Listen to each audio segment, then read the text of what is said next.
रविवारी पहाटे 3:30 वाजण्याच्या सुमारास भरधाव वेगातील दोन दुचाकी एकमेकांना धडकून अपघात झाला।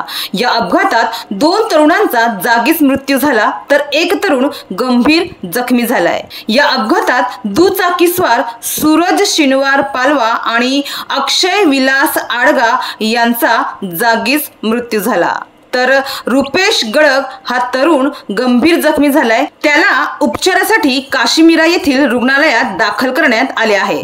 या अपघातात यामाहा या मोटारसायकलवरील एरंबी गावठाणपाडा येथील 27 वर्षीय सूरज पालवा आणि होंडा शाईनवरील एंबूर खडकीपाडा येथील 22 वर्षीय अक्षय आडगा या दोघांचा दुर्दैवी मृत्यू झाला तर होंडा शाईन या दुचाकीवर अक्षय सोबत पाठीमागे बसलेला एंबूर खडकीपाडा येथील 22 वर्षीय रुपेश परशुराम गडग हा तरुण जखमी झालाय।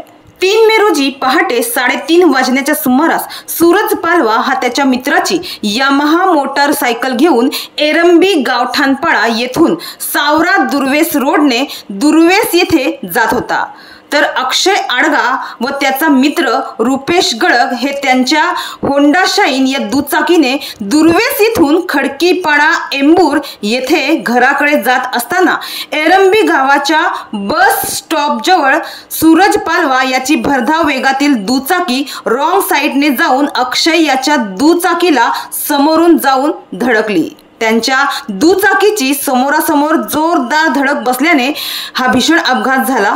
या अपघातात सूरज पालवा आणि अक्षय आडगा हे गंभीर जखमी झाले होते। त्यामुळे या दोघांना तातडीने मनोरच्या ग्रामीण रुग्णालयात उपचारासाठी दाखल केले, मात्र डॉक्टरांनी त्यांना तपासून मृत घोषित केले। या अपघातात सूरज याच्या डोक्याला, कपाळावर, डाव्या हाताला मार लागल्याने तसेच अक्षय याच्या सुद्धा डोक्याला, पाठीमागील बाजूस, हनुवटीवर, छातीला आणि डावा हात व डावा पाय किरकोळ व गंभीर स्वरूपाच्या दुखापती जखमी झाल्याने त्यांना उपचाराकरिता रुग्णालयात दाखल करण्यापूर्वीच त्या दोघांचा मृत्यू झाला होता अशी माहिती आहे।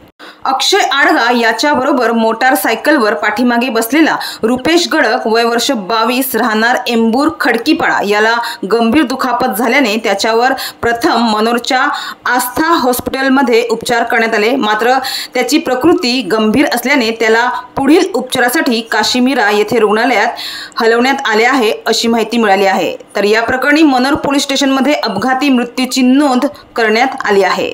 तर सूरज आणि अक्षय या दोघांवर मनोरच्या ग्रामीण रुग्णालयात शवविच्छेदन झाल्यानंतर रुग्णवाहिका चालक अकील सय्यद यांनी या दोघांचे मृतदेह त्यांच्या गावात नेऊन त्यांच्या कुटुंबियांच्या ताब्यात दिले तर सूरज आणि अक्षय या दोघांचे पार्थिव पाहून त्यांच्या कुटुंबियांनी एकच हंबरडा फोडला। त्यामुळे देव इतकंही निष्ठुर नको असं सुद्धा म्हणण्याची वेळ यावेळी आली।